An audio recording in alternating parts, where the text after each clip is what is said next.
마지막 세션 하나 있는데. 안녕하세요. 저는 김우현입니다.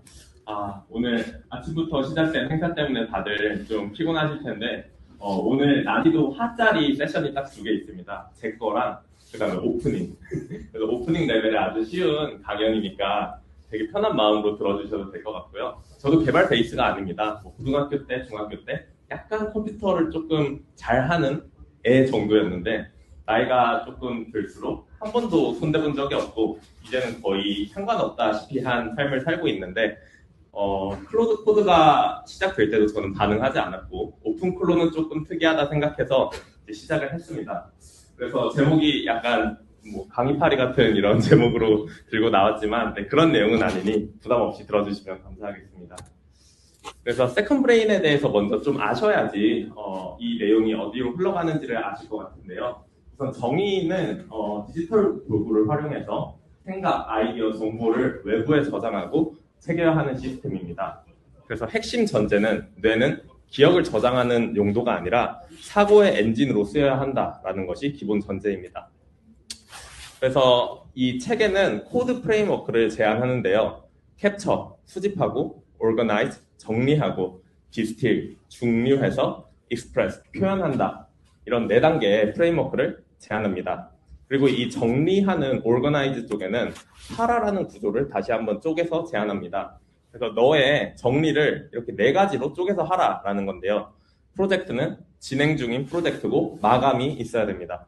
그리고 areas는 지속적으로 관리하는 영역을 말합니다. resources는 참고 자료 같은 것들이 쌓이면 여기에 쌓이고요. 그다음에 archive는 이제 더 이상 한동안 보지 않을 것 같은 것을 쌓아놓는 공간으로서 이렇게 정의를 했습니다. 그래서 이 세컨 브레인이라는 책이 존재합니다. 그래서 포르테가 강조했던 거는 점진적인 요약이 중요하다. 그래서 밑줄도 치고 핵심 볼드를 하고 내 말로도 요약을 해라. 근데 이 과정 자체가 학습이기 때문에 건성건성 하지 말고 열심히 해라. 이런 책이 내용이 있습니다. 근데 제가 책을 읽고 나서 드는 생각은 저는 엄청 수용을 잘 못하는 사람이라서 좀 삐딱하게 받아들였던 것 같습니다. 참 가지가지 한다라는 생각을 했고요.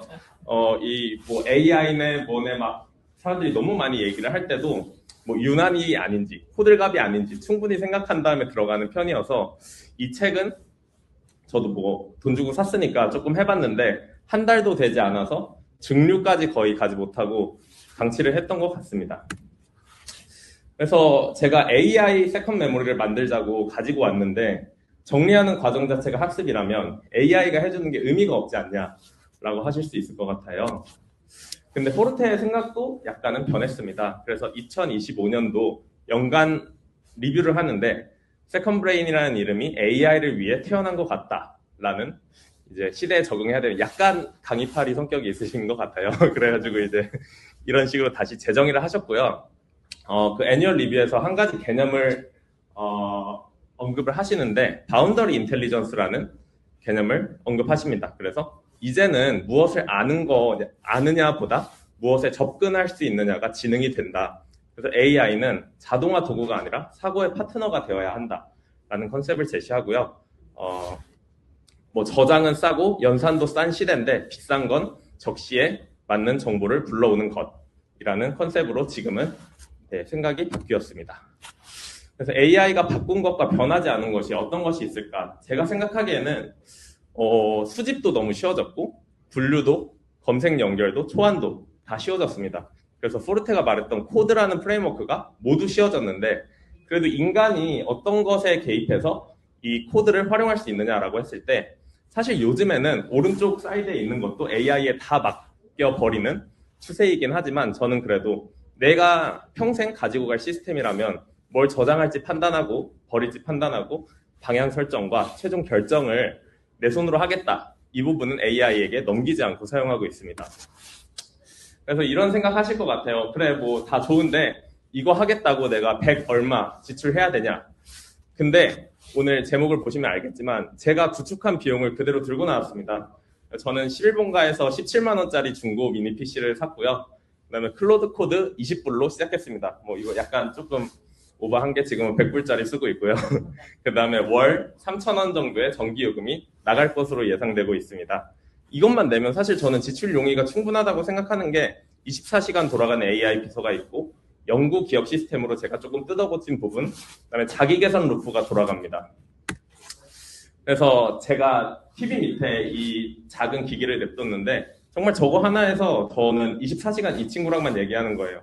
그래서 디스코드를 통해서 대화를 하고 있고 이름은 사만다로 지어서 그 영화 허의 그 비서 이름을 그대로 따와서 사용하고 있습니다. 그리고 제가 써보니까 처음에는 4기가짜리 기기를 샀다가 바로 당근해버리고 16기가로 올렸는데요. 16기가까지도 사실 필요 없는 것 같습니다. 한 8기가 정도로 중고 PC를 물색하시면 구축이 충분히 가능하실 것 같다는 말씀 드립니다. 이제 또 서론에도 제가 말씀드렸지만 개발자만 할 수 있는 거 아니야 라는 겁도 많이 먹으셨을 텐데 사실 바퀴를 다시 발명하지 말라라는 개발의 명언이 있습니다. 있는 거를 또 내가 하겠다고 나서면 너만 힘들다라는 이런 뜻으로 저는 생각을 하고 있는데 오픈클로 이미 개발되어 있죠. 옵시디언이라는 툴도 이미 개발이 되어 있습니다. 그리고 셀프 임프로빙 에이전트라는 게 클로 허브라는 그 스토어 같은 곳에 이미 올라와 있습니다. 그래서 이걸 옵시디언에 맞게 고쳐줘 하면은 그냥 딸깍으로 고쳐주는 시대거든요. 그래서 제가 구축한 시스템은 이렇게 삼각구조로 되어 있고요.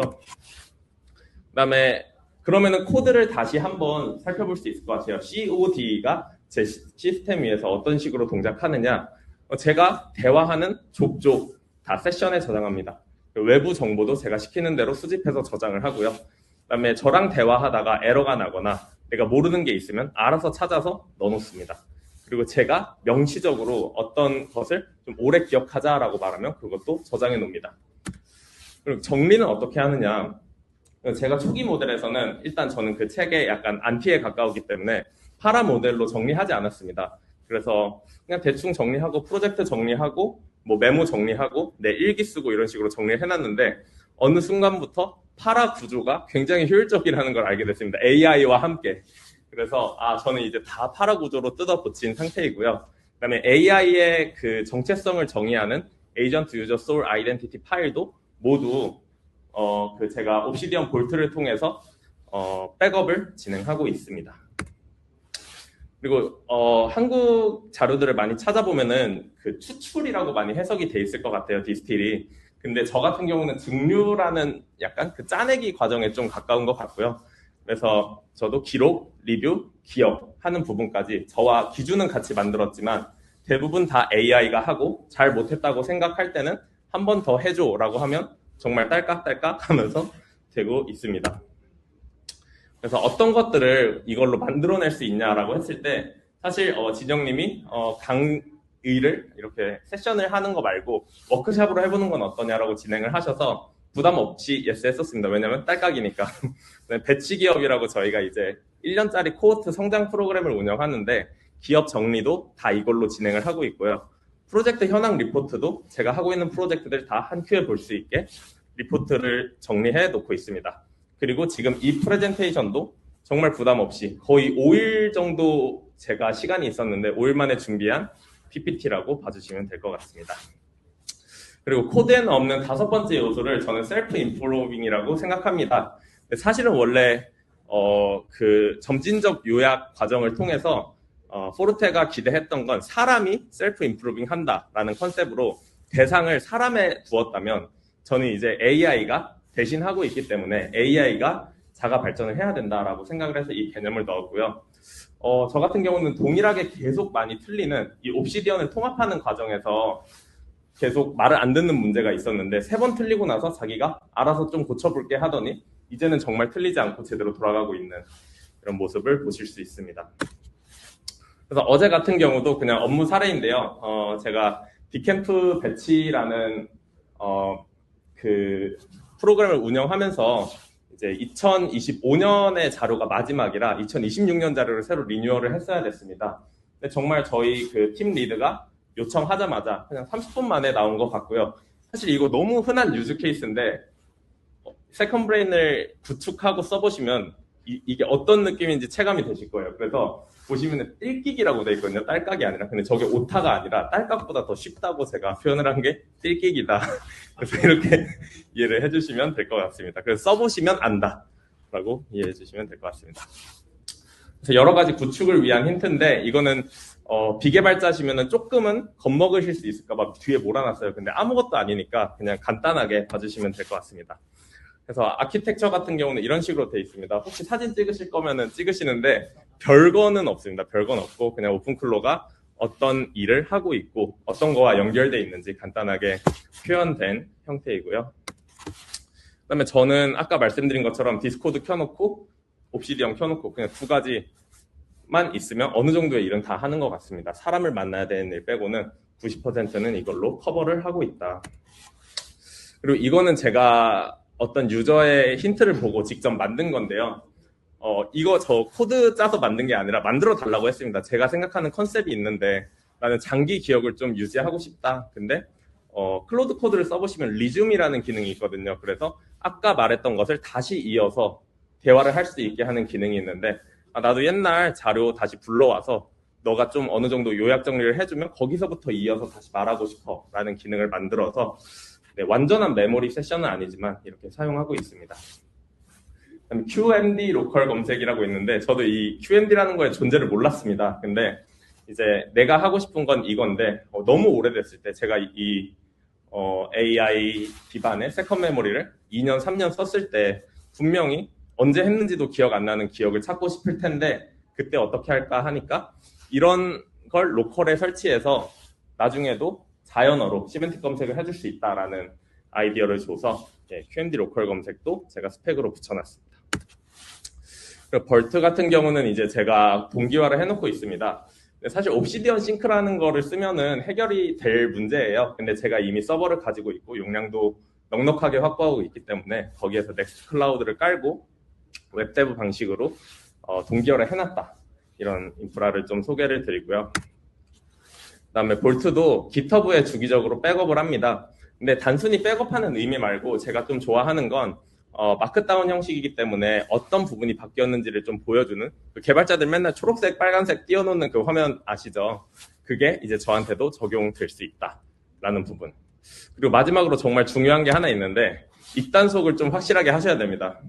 저 같은 경우는 이거 아직도 못 고쳐서 문제가 많은데 툭하면은 제 비밀번호를 그냥 친절하게 말을 해줘요. 그래서 여전히 고치지 못한 문제고 네, 이 정도 저는 팁을 드릴 수 있을 것 같습니다. 네, 감사합니다. 네, 질문 가능합니다. 네. 네, 있으시군요. 네.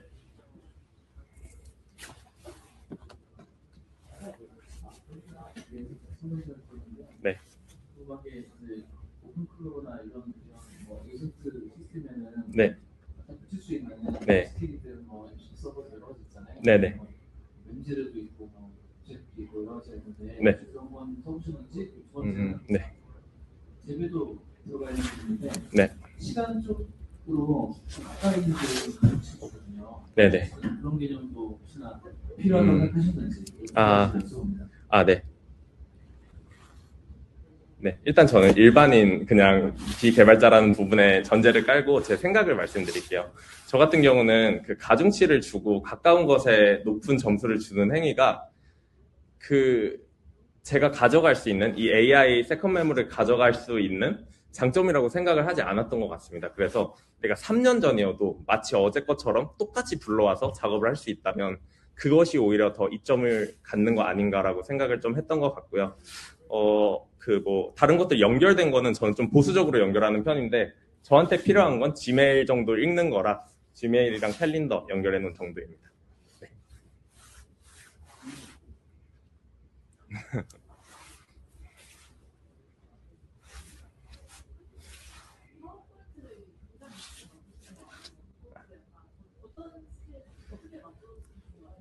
네. 이것도 근데 히스토리가 있는데 원래 이 파워포인트가 다른 개발자분들 발표해 주실 때 까맣게 엄청 장엄하게 나오잖아요. 근데 제가 처음에 PPT가 너무 멋있는 시스템처럼 나와서 제가 이렇게 하면 안 될 것 같다 해서 하얗게 좀 만들어 달라고 이렇게 좀 요청을 했었고요. 제가 두 가지 클로드 코드에 있는 스킬을 2개 입혔거든요. 인터넷에서 보고 그거 2개를 입히면 PPT를 잘 만든다였는데 하나는 프론트엔드 디자인을 하는 스킬이었고요. 그거랑 그다음에 PPT를 만드는 스킬 두 개 잘 써서 PPT를 만들어 하면은 예쁘게 나온다고 들어서 이렇게 만들었습니다. 그리고 레퍼런스 이미지 좀 덜 무서워 보이는 걸로 넣으니까 이렇게 나왔습니다. 네. 네. 조직에서는 좀 비슷한 일을 하시나요? 조직에서 아예 상관없는 일을 하고 있는데 제가 베이스가 PM 출신이어서 네, 5년, 6년 정도 PM을 했기 때문에 테크에는 조금 가까운, 그러니까 무섭지는 않은 편입니다. 근데 뭐 그렇다고 더 잘난 건 하나도 없다라고 이해해 주시면 될 것 같습니다. 너무 수고 많으셨습니다. 아, 네, 감사합니다.